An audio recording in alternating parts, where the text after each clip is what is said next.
This shape is primeval, part of the landscape, and just as a caveman got the jitters when he saw the outline of a saber-toothed tiger, I'm pre-programmed to start shaking when I see this.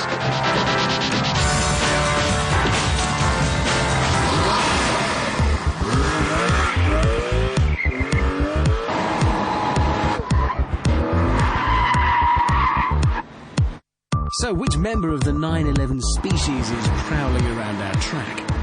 This is the GT3, a Porsche that offers you less, so it can give you so much more. It's been stripped of all creature comfort, so there's no sat-nav, there's no air conditioning, less soundproofing, even the carpets are thinner. No fancy leather seats in the front, and no seats at all in the back. And it's all in the name of saving weight. It makes no apologies for what it is. So if you want a comfy ride, get another car. If you want to be cool on a hot day, get another car. If you want height adjustment on the seats, which I don't, get another car.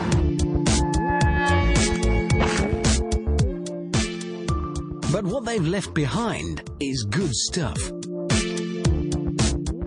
For instance, look at the brakes. The calipers are yellow, not the usual Porsche red, and they signify something important. The discs are ceramic. Sounds like pottery, but it means they can cope with enormous punishment without overheating and fading. And then there's the engine. Oh yes, the engine. It's hand-built from exotic materials like titanium, and it's probably the most important part of the car, which is good because it costs 40 grand. Shame, then, that you can't really see it. It's in here somewhere, behind this old washing machine. And it staggers me when I think where it is, still hanging out over the edge at the back. Now, technically, that's just wrong. It's like building a pyramid with the pointy bit at the bottom. It was a daft idea when they first did it 40 years ago, and on paper, it still is today. That should be rubbish. It should be up to the usual old 911 tricks. All that weight at the back, swinging round like a big pendulum, ready to punish you the first time you run out of straight road. And talent. So you'd think that over the years they'd try and inch the engine forwards. Now, sir, look at our lovely new headlamps. Meanwhile, the engine's coming towards the front, but no. German engineers don't do U-turns, so it's still out there at the back.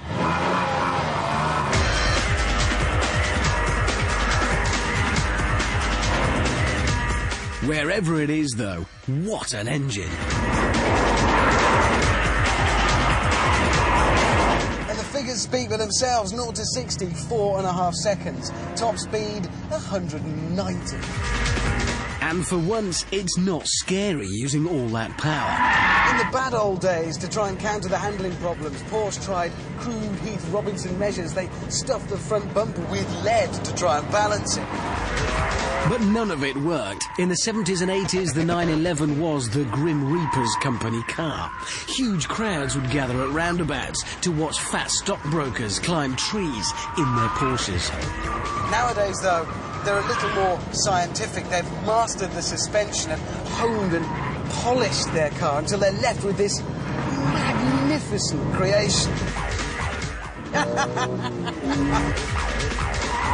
This is an amazing machine. You can put it where you want it and then hold it in huge slides.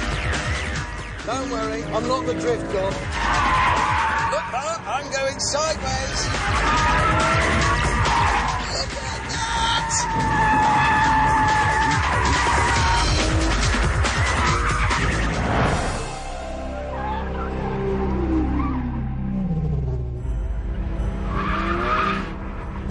At the wrong end, yeah. So what? Sure, it's a flaw, but it's a flaw like Cindy Crawford's mole, J-Lo's enormous buttocks. It's become its defining feature. It's the whole point of the car.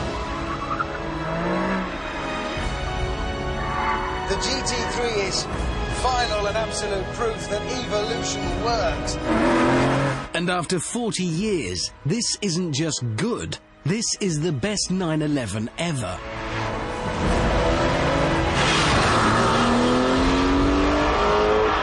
Do you know, that's it. That has made up my mind. I'm convinced I'm going to go straight home tonight, rip the back seats and all the carpets out of my old 911 and turn it into a mini one of these. It's fantastic. No, it won't work. You'll just end up with an upturned bathtub with no seats in it. You are a However, Yes. I've driven this year, and you know I'm a bit of a Ferrari man. Footballer. Yeah. This was the best car I've driven all year. GT3. I never thought I'd say that of a 911. I can't believe you are, but... adored it.